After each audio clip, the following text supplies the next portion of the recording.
नेता प्रतिपक्ष उमंग सिंघार ने राज्यसभा चुनाव में कांग्रेस प्रत्याशी मीनाक्षी नटराजन के नामांकन से जुड़े गंभीर विवाद को लेकर प्रश्न खड़े कर दिए हैं।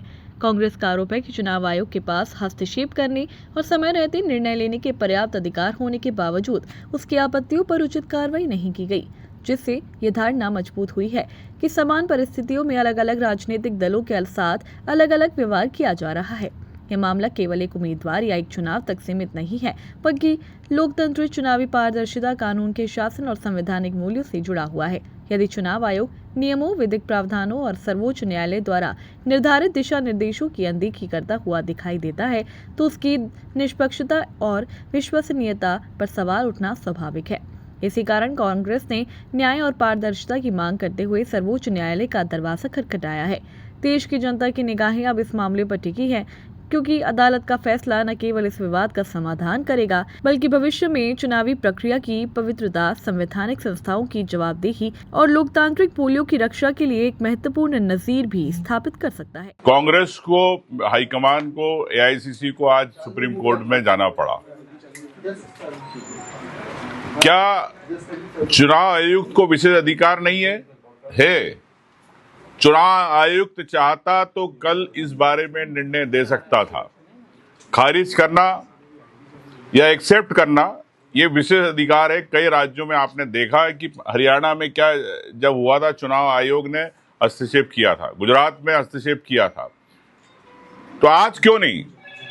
जब झारखंड के अंदर आप बीजेपी के कैंडिडेट को आप वैलिड कर सकते हो, तो क्या कांग्रेस के आज मीनाक्षी नटराजन जी जो मध्य प्रदेश से कैंडिडेट थी, उसके बारे में चुनाव आयोग ने फैसला नहीं ले पाई?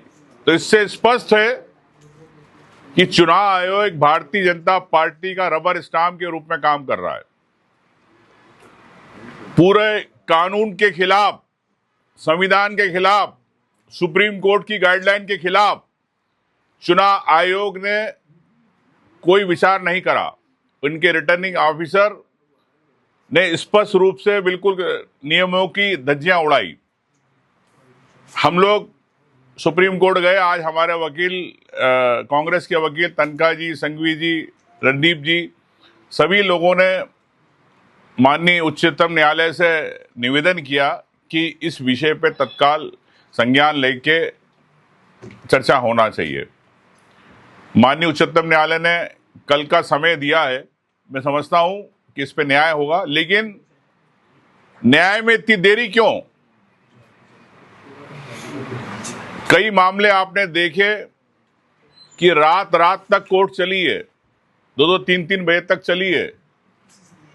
तो क्या इतने महत्वपूर्ण मामले में हर प्रदेश के हर विधायक, हर पूरे देश के सांसदों से सबसे जुड़ा मामला है ये, क्योंकि सब रिटर्निंग ऑफिसर के सामने फॉर्म भरते। अगर चुनाव आयोग एक नजीर नहीं बनाना चाहता, तो ये समझ में आता है कि भारतीय जनता पार्टी की कठपुतली है। अमित शाह, मोदी के हिसाब से पूरा चुनाव आयोग चल रहा है। लेकिन मुझे विश्वास है कि उच्चतम न्यायालय कल इस पर निर्णय करेगा, लेकिन आज करते तो बेहतर होता, क्योंकि आज विड्रॉल की लास्ट डेट है। तो इस चुनाव पर स्टे होता। स्टे की हमने बात करी, स्टे नहीं मिला।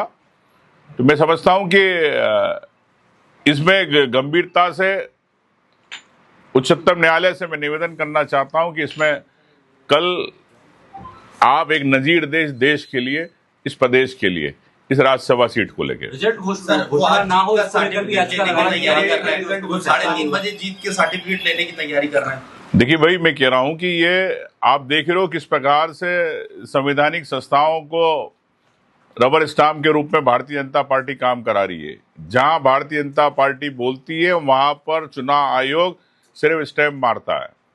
तो अगर आज उनको अगर परिणाम घोषित करके देने का है, तो इससे स्पष्ट है कि इस देश के अंदर जो भारतीय जनता पार्टी बार बार एक तानाशाही की जो सरकार चलाना चाहती है, उस दिशा की उधर एक कदम रहेगा आज का, अगर ये प्रमाण पत्र देते तो।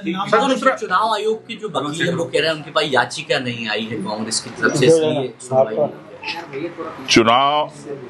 आयोग को कल निवेदन किया, धरने पे बैठे वरिष्ठ नेता बैठे, व्यक्तिगत मिले, उसके बावजूद अगर चुनाव आयोग इस प्रकार की बात कहता है तो मैं समझता हूं कि बड़ी हास्य की बात है। नेता प्रतिपक्ष उमंग सिंगार भोपाल से आदित्य सराठी की रिपोर्ट।